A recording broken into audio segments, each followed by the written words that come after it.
Darlene and Alan Badgett moved to Epworth Villa 2 years ago. They began their life in the western part of the United States, but their careers brought them to, eventually brought them to Oklahoma, and we're all happy that they are still here. Now, Darlene has worked, and she's been doing a lot of hobbies, and she does an awful lot of volunteer work. The thing about Darlene is all these endeavors that she implements benefit other people, all of them, as a matter of fact. Now, I'm sure she gets satisfaction from her work and from her hobbies and volunteering, but there's always somebody else who is a recipient of her good deeds. And you're going to learn that when we do her interview. So let's get going. Darlene, so where did you spend your early life? Well, and how about siblings and schools you went to? Okay, well, I grew up in Southern California in the San Fernando Valley, and this is a suburb of Los Angeles. And I had an older sister and I had a younger sister, and we lived in the same house, so I just went to 3 schools, elementary and junior high and high school in the San Fernando Valley there. Okay, now are your siblings still living there, or? My sister has moved back to Southern California because her children are there, but my other sister lives in Utah now. So Okay, we're not all right. very close. You attended college in California? I did. I attended Azusa Pacific University, and it was a Christian college. My parents, I wanted to go away to college, you know how kids are, and they said if I went to a Christian college, they would support that. So I went to Azusa, and I graduated 3 years, but I went there for 3 years. Well, and I guess we just learned not very long ago that there's another resident here at Epworth that went to the same college at the same time. I just found that out today looking at Facebook, and Nancy Zumwalt. And I don't really know her, but I'd like to meet her and get to know her. Of course, Yeah. of course, and you shall. So you met and married your husband in California as well. Right, I sure did. His sister and I were best friends in high school. So Alan is about 4.5 years older than I am. Yeah. Okay, and you didn't... was he going to college in California or what? Yes, he was in Northern California where he was going to college. So we met. He was a senior. He was a senior in college. I was a senior in high school, and we dated for about 3 years before we got married. Yeah. But you got married before, I think, between your junior and senior year, is that right? I had finished my bachelor's, but I had not finished my teaching certificate. So when we went to, he went to Utah State to get his PhD. When we went there, I worked on my teaching certificate. Okay, so Utah was your next step. Right, Logan, Utah is where Alan got it. He got an what's it called? An NIH grant, and he worked on his PhD there. Okay, and his PhD was in what? It's in molecular biology, which is basically genetics. Okay, Yeah. interesting. Sounds over my head. When was your first son, Blake, born? He was born, we didn't do very good planning. We still had another year of grad school. He was born in 1972, yeah. And he was born in Logan, Utah. Yeah, okay. Yeah. And then after that, well, you had another son. Well, No. oops, I guess you had 2 sons. Yes. All right. Right, so when we moved to Weatherford, Oklahoma, where Alan got a job at Southwestern, I was pregnant, thinking I was pregnant with one. I thought, well, they're going to be close, 21 months apart. Well, it's not too bad, you have 2. Then I found out I was pregnant with twins, and 3 kids in 21 months is a little much, but it worked out. And I think those first years, you stayed at home and I took did. care For of the a couple kids. years, I stayed at home, and then when the twins were 2, I opened up a preschool daycare. I had a teaching certificate and my background, and so I did that while they were little, and until they went to 1st grade. I had a daycare. Well, okay, and you kind of focused on making sure that it wasn't just babysitting. No, it was a preschool. Most of the kids were 3, 4, and 5-year-olds, so we didn't have little And how many kids did you usually have? Usually had about 10 to 12 kids. Yeah, that's a good. Mhm. That's It was a good number, very good yeah. number. So I'm sure that you have fond memories. I do. Do you know what has happened to? I do know what has happened to a lot of those kids. In fact, some of them are still in our life. It's real interesting. All of them have been very successful. They went on to go to college. They have really good jobs, and I know several of the kids still as adults.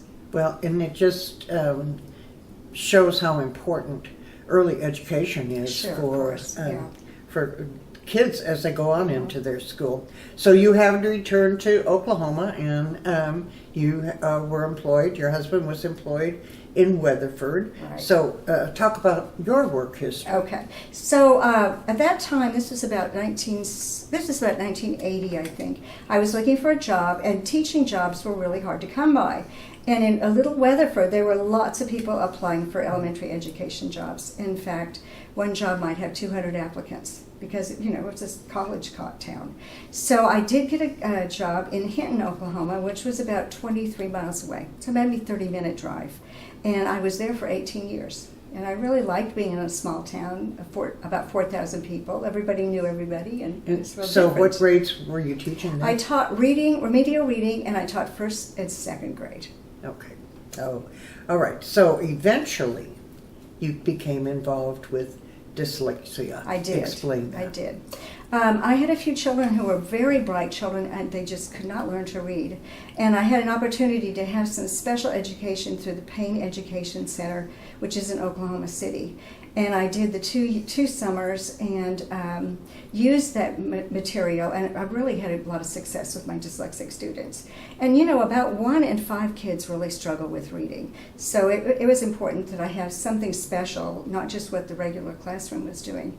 And then I eventually started working for the Payne Education Center part-time, in summers, and then I worked for 2 years full-time for them. So it was.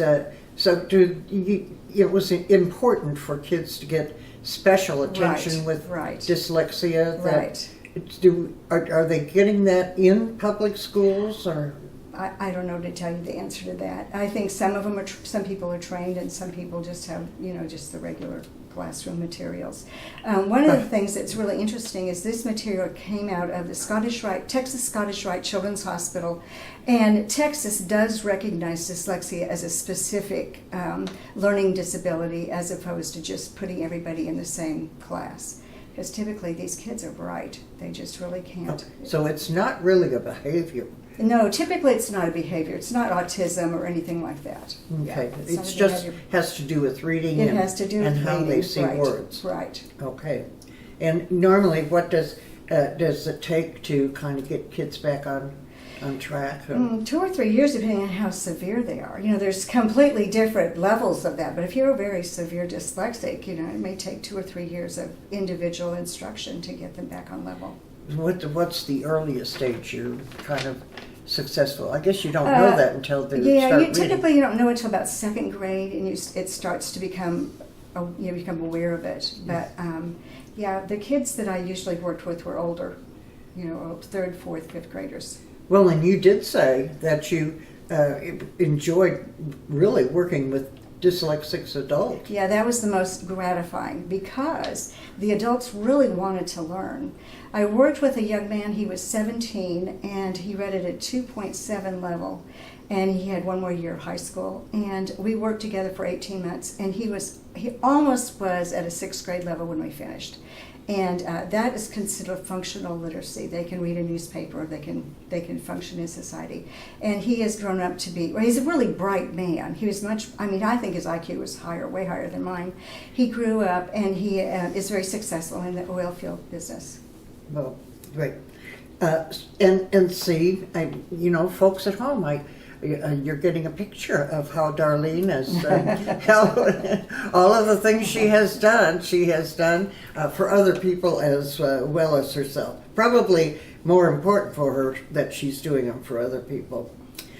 So Alan retired, your husband retired from Weatherford in 1992. He went to work for OMRF, and you continued with education. Right, and I came into the city with him and started working for the Payne Education Center for 2 years and decided I really needed to go back to public school and finish up my retirement because I only had about 4 or 5 years more to get my retirement.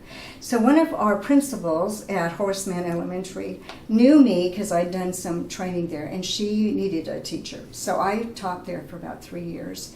And then Oklahoma City Schools had a reduction in force, and since I had taught less than 4 years, they reduced everybody that taught less than 4 years. So, with the guarantee that we will probably hire you back. Right. There was like 300 of us that they let go. I'm thinking, how are you going to do this? But in the meantime, of course, I was praying for a job, and one of my friend's sister was a principal in Piedmont. And Eileen called me and said, I want you to come teach first grade. Well, at this time, I think I was about 54. I said, I am too old to teach first grade. It was a very energy-sapping job. And so I refused the job. And I kept praying, and nothing was coming up, nothing's coming up. And I'm thinking to myself, maybe God wants me over there. And so I called her back, and she said, I said, do you still have that job? And she said, I was waiting for you to accept this job. So she was confident that I would. So I ended up teaching the last 3 years of my career in Piedmont, which was a wonderful place to teach.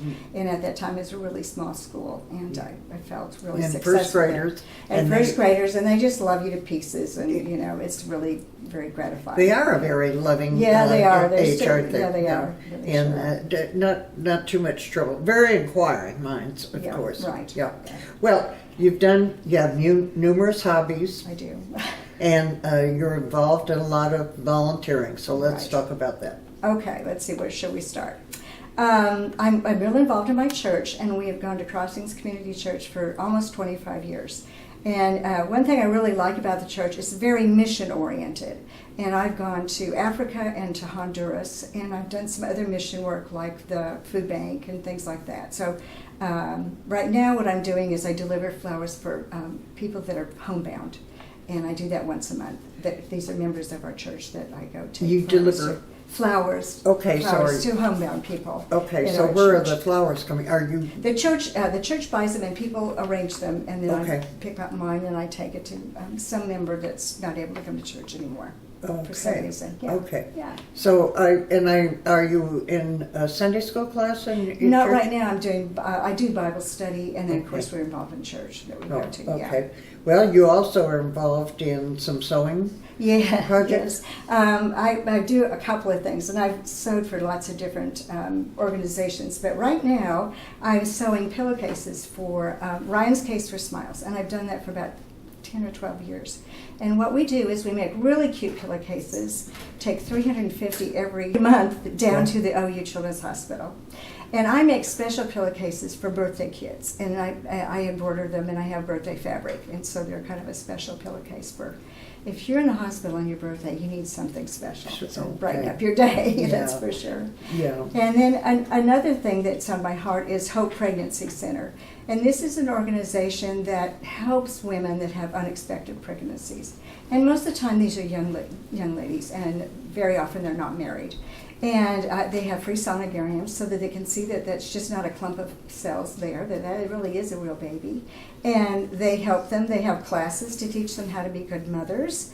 And they have classes for the fathers to teach them how to be good fathers. So a lot of them come from families that are, I would say, dysfunctional families.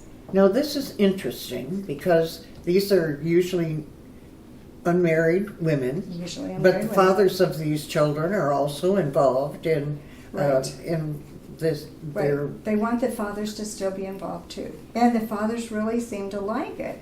The classes that are given to the fathers are directed by fathers, successful fathers, men that are willing to do that. And another thing I really like about that is if they come to class, if they find a church, they are given credits, and there's a store there. And so I make things for the store too.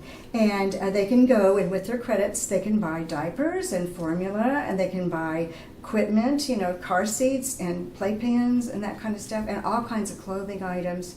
And they can do that up to 1 year old. So the kids, they can help them with, because the expenses of having a baby, a brand new baby, and all the things you have to have. So, and they do it very inexpensively. So you might get some diapers for, 2 credits, or you might get an outfit for 3 credits or something like that. So I think I really like their concept of what they do for these young women. Well, and you said they make bibs. I embroider bibs. So one of the things that they do for the dads is they give the dads a little kit. You know how they do for moms? They always give the mom a little kit. They give the dads a little kit. I've probably embroidered maybe 100 bibs that say, I heart daddy. And they put those bibs in those daddy's kits, and they give them to the new dads. I'm sure that really gives them a lift. Yes, I'm sure. It sounds. does, yeah. How long has the Hope I don't know Center? the answer to that. I don't know. There's one also in Edmond. And Well, there's, yes, there is a Hope Center, and they do well, a there's lot. a Hope Pregnancy Center. There's Okay, two okay. names, and I really think the Hope Center has changed its name because there was so much confusion between the Hope Oh. Pregnancy Center and the Hope Center. And I can't tell you the new name. But Okay, I so think they're it's- not connected in any way. No, they're not connected. It's a different mission completely. Okay, and I think you said the Baptist It's church it's is through the probably Baptist sponsoring. Children's Home. Is through the part of the Hope Pregnancy Center. Hope, Yeah. okay. Well, and you've traveled. Oh yeah, we like to travel. We've traveled a lot, and my pictures were all way up in the closet, so I didn't bring any pictures. But yeah, we've been to Europe several times, and China. Our son was in China. We've been to China a couple of times, and Southeast Asia and Eastern Europe, and yeah, we've traveled a lot, so we've really enjoyed that. Do you think you still might like to do some traveling? Well, I have issues with my back, and just driving down to Dallas to see the twins is like kills my back. So really getting in an airplane for 8 or 9 hours, I just don't think we'll be doing that. But we have the United States, and we have had some lovely trips the last 2 years to Montana, and we went back to Washington, D.C. with a group. And so I think that's probably what we'll be doing for our traveling. Is Well, and close to you're by. staying awfully busy with your, your hobbies and your volunteer work too. So, in 1997, you received a very special that was nice, honor. yeah. So tell us. Okay, at our school, the teachers, the faculty vote for the Outstanding Teacher of the Year, and I got Outstanding Teacher of the Year in 1997, which was really nice. Yeah. So, what brought you to Epworth, Philip? You know, we were Methodist when we lived in Winthrop. We were at the Methodist church, and so we knew about Epworth, and we knew people that had lived here, and we've looked around for a couple of years, and we decided, being a nonprofit, being a faith-based community, is what we wanted. And we did this for our boys, because I just don't think our boys are going to take care of us. I don't want them to have the decision of where to put us, so to speak, when we get to the point where we need more help. So we chose Epworth because it's a continuous care community. So that's why we chose it. Yeah, Yeah, right. We're really Yeah. happy here. So And yes, and we're all glad that you are here. You have had some opportunities to spend. Now, how many grandchildren have you? we have 6. So each boy has 2. Okay. Yeah. And so you have opportunities to spend some time with them. What's on your bucket list, Darlene? Do you have something What's on your on bucket my list? bucket list? Gosh, what did I say? Did I say anything about my bucket list? I don't know. I just, my family has just been, that's the joy. And I didn't talk about my 2 oldest grandchildren, and I'm very proud of my oldest grandson. He graduates tomorrow from Oklahoma Baptist University, and he is going to seminary, and he wants to be a minister. And so I'm so thrilled about that. When he was about 4 years old, he always went to church. He said to me, Grandma, he said, Jesus has a purpose for our life. And I said, yes. And he said, well, what's Jesus' purpose for your life? And I said, maybe it's to be your grandma. So maybe that's my purpose, to be Benjamin's grandma and see him go into the ministry. Well, we're just glad that you're a part of our Epworth Thank family. you. I'm And glad I am you too. have, as I have told our listening audience, I think just about everything you do touches the lives Thank of you. other people. And I think that's just marvelous. So it's gratifying for yourself. And I know Right. you don't think about necessarily doing that for other people. It just happens. It does, and it's just such a blessing. It's Yeah. so much fun. Yeah. Well, thank you so much, Sure, of course, Darlene, it for was sharing. fun. Yeah. It was delightful.